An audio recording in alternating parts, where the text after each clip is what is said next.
Facebook Live, Jeffery Combs. Great to be here with you today. January 22nd, 2019.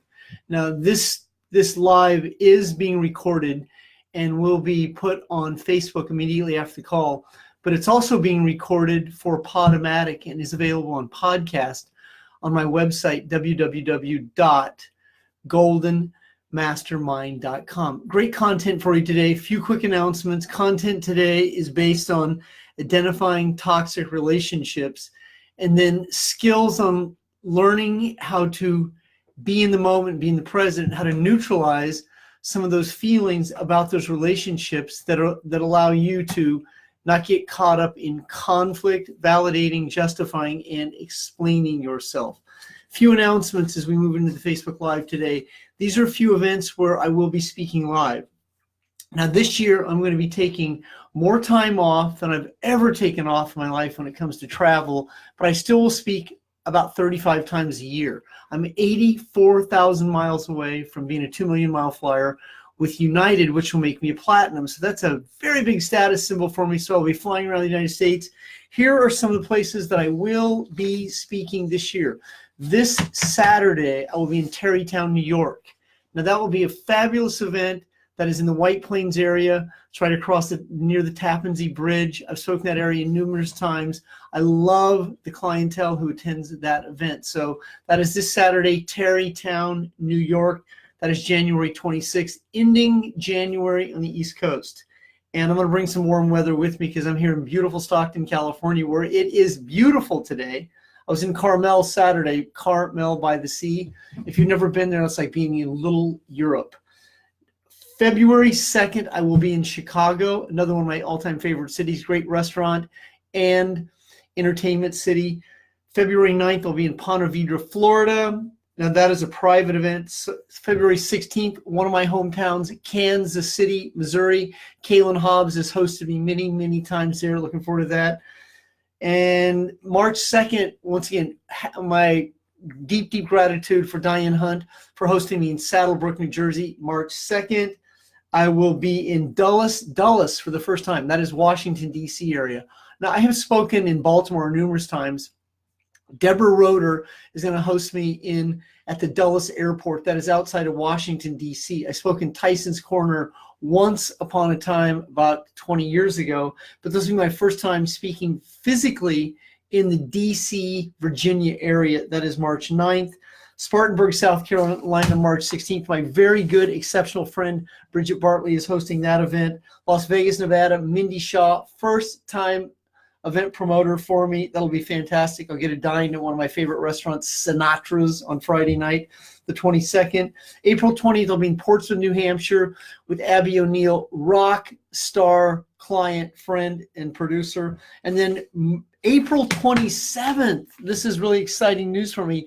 Beth Henning, awesome client of mine, who has a great team, is bringing me to one of my favorite states in the union, Billings, Montana. I will be in Montana in Billings on April 27th. With that, let's move into the inspirational portion of today's call. I also offer free 20-minute coaching calls, no obligation, free 20 minutes. If you've ever considered hiring me, do take advantage of that offer. I have very limited time on how many of those I can create in a day, but if you'd like to have one of those, go into my Facebook, in my Messenger, and request that I give you a call back. Now, a couple of things I want to show you.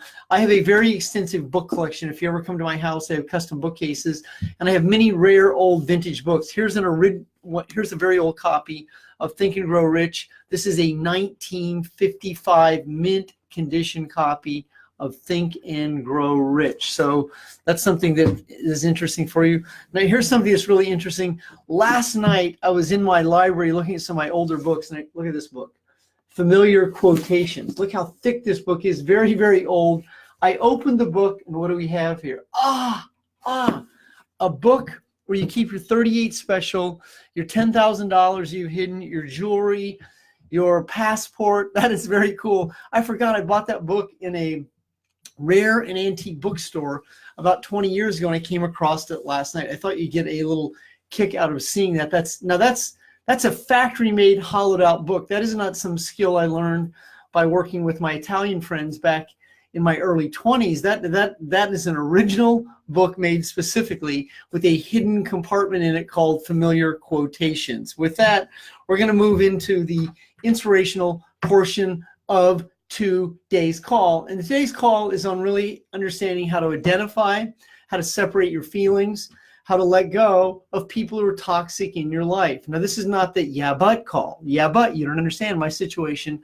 I do understand all situations, because here's why. I do understand most situations because I have coached 60,000 hours. That's 60,000 hours one-on-one. We're getting a little glare from the beautiful sunlight that is right outside of my window here, but 60,000 hours one-on-one, 12,000 clients. So if anyone does understand, that would be me. I understand what it means to separate feelings from people who set us up, that's you and me, they set us up to disappoint us. Now, if this is you, you want to understand the cause that creates the effect of your emotional state. Now, if you feel guilt and resentment, now if you are guilted into a relationship, there's a high probability that you'll resent yourself or the other person who uses guilt to control you. So you want to be able to let go of that. So the way you let go of people in toxic relationships is you understand the situation, first of all. You understand that you have a responsibility of how you got in the relationship, and it's going to be your responsibility to decide this. Does this merit a divorce, a separation? Do I quit this career? Do I quit this job? Or do I do my best to be my best to stay in this relationship and move into a recovery state of it so I'm no longer codependent? You can teach yourself in recovery how to be more independent in a relationship. You may have toxic parents, you may have a toxic brother, sister, employer, boss, or specifically you could have a soulmate, a significant other, a lover, a spouse. It's too easy and it's too black and white. We'll say divorce them, quit the job. I mean, that's the black and white world. But in a gray world where black and white is on the periphery of it, it's your responsibility to understand your role in the relationship. So a couple situations as you want to understand is who can I be and what can I do to separate my feelings from the event? So the first situation is do not personalize any situation that's going on with that person. So if you're with a perpetrator, a violator, if you have a toxic boss, a toxic environment in your workplace, you can always opt out of that. That's one option. But if for whatever reason that you feel obligated to stay in it or stay there, then that's your responsibility to navigate the other person's hostility, passive-aggressive behavior, their anger, their hate, their own rejection and abandonment issues. Now, many people will cast their energy on you, us, me. They will cast their energy on us. And then they will put us, you and me, in a position that we validate, justify, and explain yourself. Now, if you're a chronic explainer, justifier, and validator, it means that when someone's giving you insight, you go, yeah, but you don't understand. My situation is. I do understand. Once again, I've coached 60,000 hours. Now, I don't roll my eyes when people do this. I stay present, but I've had clients before they ask me a question, I give them the input, and they immediately go into their head, fight or flight, and they start giving me all the reasons why they can't do what I'm suggesting them. So, I mean, it's your responsibility to understand that you might be toxic in a toxic relationship yourself, and that requires you being honest. Now, being honest doesn't mean you're negative. Being honest doesn't mean you're critical. Being honest means you're honest. Rigorous honesty is what provides recovery for you. And as you have a better understanding of the cause that creates the effect of why you do what you do. I grew up in an environment where at times I couldn't please someone of my influence. And this person who was in my influence was highly critical of me. And it was my responsibility to eventually, as a grown-up in recovery, not to hold that other person responsible for my feelings. The book that I wrote on the anger factor addresses some of that, is that there's a cause that creates the effect of why we do what we do. I have a brand new book called The Breakthrough Factor that is now shipping, and it's been shipping out the door here for the last few days. And that book also addresses in depth how to separate your feelings from events. So when you have toxic people in your influence, the first thing you want to learn to do is neutralize your feelings about their outcome. You neutralize their feelings by letting go. You separate your feelings from the outcome, number one, by taking a longer breath. If you live in a short breath cycle, it's like this. It means you're in fight or flight, and your energy is transmuting from here to the neocortex of your left brain. And underneath your left brain is what is called the reptilian brain. Now, your limbic brain is below that. That's the brain of intuition. That's the brain of extrasensory perception. That's the brain that knows. That's the brain that understands. But if you continue to relapse into fight or flight, then you're going to feel victimized by the perpetrator, the violator, the passive aggressive, angry person that's in your influence. Now, to really become skilled is the repetition and the experience. So here's something that you can really gain from today. Learn not to prove people wrong. Even when they're wrong, do your best not to engage with people who want to make you wrong. So if they want to make you wrong, that doesn't mean you're weak by surrendering. Surrendering is a whole different context when it comes to letting go. Surrender means you surrender your will to be right. You surrender your will to be in conflict. And you surrender your ego, and you're able to step out of the situation so that you can go on and have a great day without letting this influence you, without letting it rock your world, without letting it rob you of your energy. Something she said to me upset me. I hear this frequently. One of my clients was telling me today that something a mother-in-law said really upset her. Well, the mother-in-law is very controlling. The mother-in-law was out of line, and what she said was off the charts, but I was attempting to assist my client to understand that this is someone who has a conflict consciousness. When you encounter people who thrive on conflict, or someone who thrives on being angry and thrives on being right, or you encounter a flaw finder, it's going to be your responsibility. That's a response, your ability to respond. That's a reflex, your responsibility, your ability to understand what's happening as this is going on in your influence. And rather than engaging in this and then being in the ring, being overwhelmed, being exhausted, relapsing, going to the grocery store, going to shop, going online, going to the liquor cabinet, smoking a cigarette to take the edge off, smoking a bong, a vape, whatever it is you feel you have to do to take that edge off, you won't feel the same tendencies as you begin to let go. Letting go allows you to separate your feelings from the events. Now, letting go is unequivocally, in my opinion, one of the most challenging context and insights for the world populace to understand. In reality, one of the easiest skills to master when you understand the mechanism of it. I will be devoting the rest of my life to teaching letting go skills and principles. In 2019, I'm going to do a lot more training on selling, prospecting, closing sales than I have the last few years, but I will never, ever let go of my passion for teaching people the let go mechanism. So once letting go is understood, it's like a lock. It's like 37 right twice, 16 left once, 19 once, click. And that click is where the tumblers and a mechanized lock line up. And that's what frees the lock to come up. And now the lock is open. Now, that's what letting go is. Letting go is your ability to separate your feelings from events. How do I? How do I? How do I? How do I do that? How do I do that? Well, give me the blueprint. Tell me how to do it. It's not a tell, it's an understand. It's an awareness.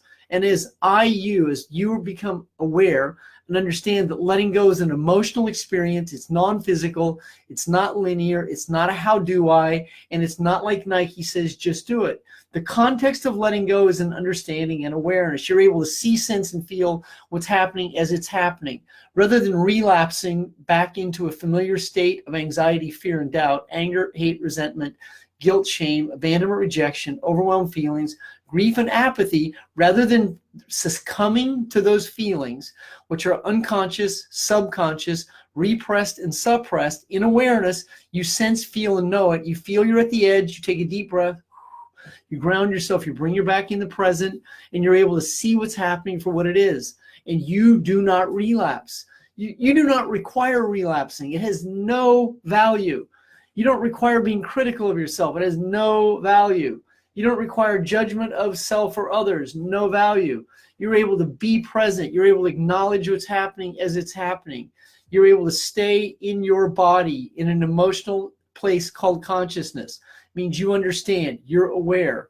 So if I encounter someone who wants to make me wrong, and that happens occasionally, and I encountered this with someone I knew from my past who said, you used to be really difficult. I bet you're difficult to work for now. Now, I knew what was happening. This person was putting me in a position to validate, justify, and explain myself. And instead of doing that, I asked him a question. I said, what do you mean? He goes, well, don't you remember what you used to be like? I said, I remember that. And I said, what's your point? And he goes, well, the point is that you were difficult. I said, I acknowledge that, and I appreciate you pointing that out to me. Could I buy you a drink?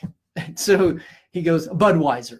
And it neutralized the situation. I bought this gentleman a Budweiser, and I changed the subject. And I moved down from the table because I did not require to set in that energy. And I didn't go home and go, oh my God, I can't believe he said that to me. He was embarrassing me. Well, here's reality. Some of what he said was true. I am recovering from being difficult. I didn't merit the conversation at the table, but it's my responsibility to be able to neutralize that situation. I can own what I did in the past and I can forgive myself, but I'm not going to carry that into the rest of the evening and let it ruin my night because this person put me in a position to validate, justify, and explain myself. Now, this is a skill that I taught myself. You can learn this also, but this requires know-how. This requires emotional know-how and emotional understanding and practice and repetition and experience. But the minute you say this word, HARD, you have officially relapsed. Well, that'll be hard. That'll be difficult. How am I going to do that? Well, it's not how am I going to. It's I am being that person that I'm capable of being today, and I can neutralize any set of feelings. Now, when you prospect or you sell, it's imperative that you understand that you're going to encounter the opposition, your prospect, and they will have objections. And some of their objections will be, is this a pyramid? Is this legal? If you're making so much money, then why don't you buy my way in? Well, why don't you show me copies of your checks? Well, when you encounter people like this, these people aren't really engageable. These are flaw finders. You have to understand this. And it's not your responsibility to convince, beg, cajole, drag, get people to join you. Your objective is to be able to attract qualified buyers, people who see the value in the products, services, benefits, and features. Your objective is to attract spiritual beings who want to have a great experience. They're not looking for the flaw in the product. They're not looking for that one speck of sugar, or they're not looking for the THC in the CBD or hemp oil. They're looking for the value. They're looking for a way to break through. They're looking for the experience. They're looking for the opportunity because they're opportunists. These people aren't flaw finders. See, a flaw finder is typically someone who wants to prove you wrong. And the more you understand that there's a lot of people in the world like that, and you don't personalize them, you don't make them wrong, you don't let them reject you, you understand this. Now I see that Joe DiBianca has joined me on the call. I'm going to be Joe's guest on a call next Monday. Joe is one of my best students at letting go, and he and I will be breaking that down on Monday at 4:00 next Monday. And he will also assist you with some of the same context, because letting go is a context. So there's context and then there's application. As you put together the context and the application, now you have a reality. And in that reality, you create a result. Now, there are people in the world that want to prove you wrong. Here's a classic example. I had an old friend of mine about 5 years ago, looked me up on Facebook, contacted me. This guy used to be my roommate. And he informed me that he had 8 DUIs. Now, I had 3, and that was a lot, but he had 8, and he spent 10 years in prison for 8 DUIs. Now, this guy was an all-American boy, went to Kansas University. He was one of my homies. I used to party with him, used to stay up all night. I'd hear the birds chirp with him. I did a lot of transgressions with him. So he looks me up, calls me up, and he says, hey, just got out of jail. I was wondering if I see you have a car collection. Now, this guy was good at cars. So he goes, I wonder if I see you have a car collection. What I'd like to do is move out there and take care of your car collection. And I said, well, that's not going to be possible. I was diplomatic and nice to him. And he goes, oh, so you think you're better than me? Well, he used a couple of unfavorable words and he hung up. Now, I looked at the phone like, wow, that was fast. That was like one of the fastest hello goodbyes. And obviously what he did is he found a way to feel less than, put me in a position that he assumed I was arrogant and assumed I would also just hire him. And I immediately took a deep breath and let him go, because obviously he's still in the throes of addiction. And it's not my responsibility to give someone a job. And this all happened in 5 minutes, but he found a way to make me wrong. I didn't get a chance to neutralize him because he already made his assessment so fast that the conversation was over. What I didn't do is feel bad about the conversation afterward and feel angry. I felt some empathy because of what he's going through, but I'm also not responsible for his feelings. I'm responsible for mine. And I got right back in the GMS chair and the AIC chair and did what I could do, produce results. And that's what you want to be able to do, is when you encounter someone who is difficult. There are people who are difficult, understand that. There are people who are flaw finders, understand that.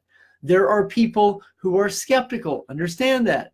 There are people who don't like you because you're pretty, you're handsome, you're successful, you're spiritual, you have goodness in you. Any multitude of situations, a very small percent of the population will find some flaw in you occasionally. Now, if it happens frequently, call me, contact me, because that means you're attracting to your reality perpetrators, violators, and people who set you up to disappoint you so that you can say, this always happens to me. Well, you want to be able to be responsible for your energy, separate your feelings from the events. Now, what does that mean? Separate my feelings from events. It means that you can isolate an event. You can own the event which you did. You can be absolute in integrity. You can be authentic. You can be honest about it. And you can own what you did, and you can also forgive yourself for what you did, someone else did. You can be grateful for who you're being today, and you can produce results and relax later in the evening free of guilt. Now, as you begin to do that a day at a time, you are in recovery. When you encounter an emotional, spiritual vampire, you don't run away from them, and you don't confront them head on. You learn to adapt and adjust to whatever's happening is there. That's innovation and creativity, and that's a skill of a skilled person in recovery and a skilled business owner, because you can't win them all. You're not in business to win. You're in business for service and value and results, prosperity, provide employment, give jobs. And situations like this, you're the rise of the entrepreneur. You're the person who's out there paying the taxes. You're the person who's out there saluting the flag. You're someone who has character. You're someone of influence and affluence, and you stand for something, and you're not going to let someone rob you of your dignity, your pride, your purpose, and your recovery. Don't relapse over someone like this. Let them go relatively quickly, meaning take a deep breath first. Don't get seduced into any kind of argument. Don't get seduced into defending yourself. Neutralize people by asking them questions. I bet you're really difficult to work for. What does that mean? Well, don't forget what you were like in your 20s. I haven't forgotten. What's your point? Well, my point is, I would bet your employees probably find you difficult. I said, that may be possible, but can I get you a drink? I mean, I definitely changed the subject. I mean, this is what you learn to do. You want to learn how to deflect the situation for what it is. You want to redirect the energy, move it over here so you can go there. So you can go forward, not stay here. This is a skill, and I teach this in my one-on-one coaching.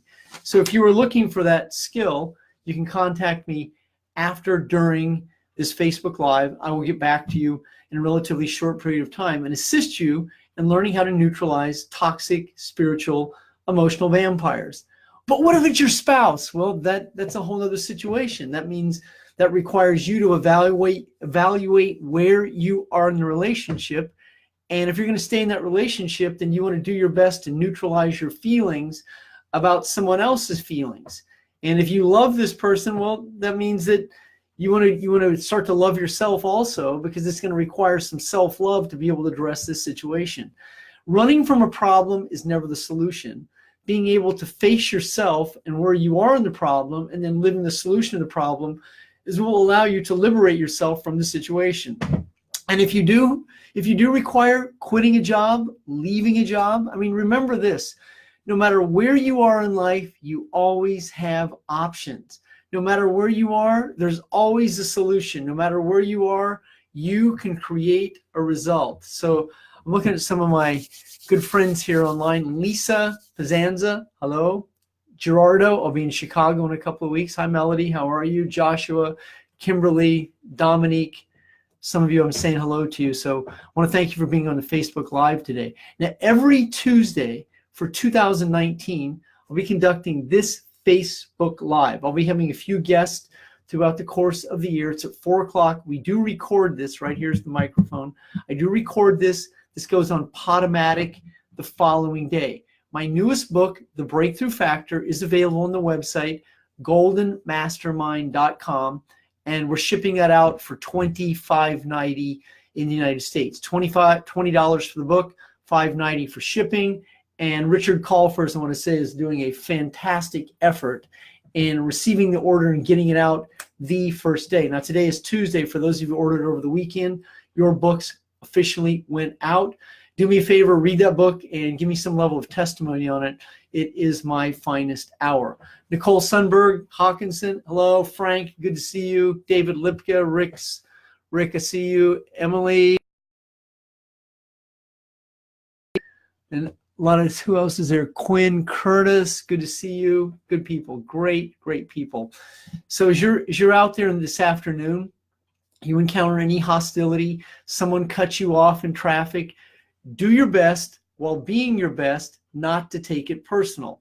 Don't feel rejected, abandoned. Do your best not to go into any anger or overwhelmed state. Do your best to stay in the middle of a conversation, and rather than explaining yourself, do your best to ask a question.